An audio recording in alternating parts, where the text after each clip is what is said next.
mutupo tangana mufelando kutozvipedza chisvo chamaroko erudzi runositutumadza aiwa mufela zvamadzimai munozvinyanya nekani chazezesa mutunona mangoromera asi kune shumba chikara chezvikara moniko kupiko vanozvitutumadza nekukara takatovanzwa nembiri yekupakura vakadzi kana vabika nyama yakaiswa munyinopenga maucho wakambozvireva handina kumbovona rudzi kuneopesa vaira zvo nenoda kugarayerwa vari vana mukodzira rakacheka nyika varume kupusa zvokusapfimba vakadzi kushata zvokusapimbika kakusvibira ndiye zvara nenorida mbandaimba unofimbika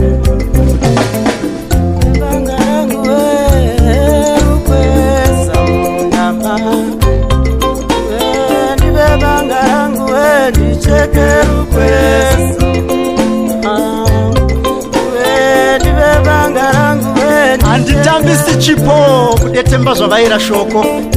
bavha mikonyora kurarama nozvokuba ndozvimitupo zvina basa sezvavaira moto izvi vaira mbizi neshiri regai ndikubatanidza kukwara nekunaka ndizvo asi sei kudetemba zvekupazha hanzi vana chasura chatibwege chadenga denga kuvo mbizi vachiti ndove yavo ibvanzi yani wakambomwa ndiringi namanhingi embizi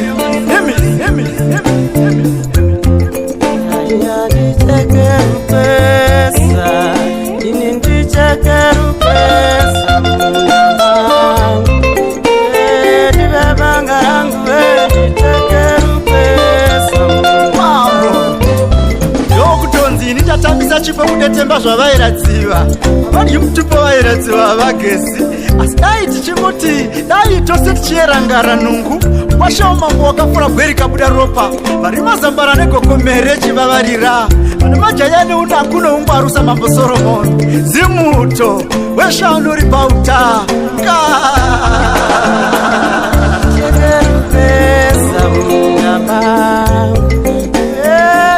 banga rangu ndichekerupesa mundamba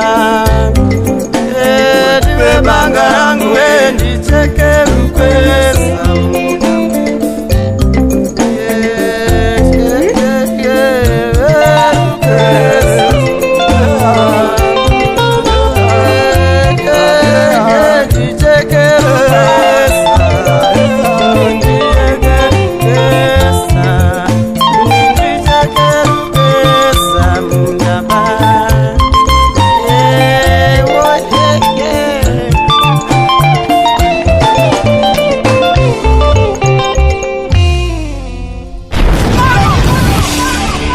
Manolio Studio, the harmony of quality and professionalism.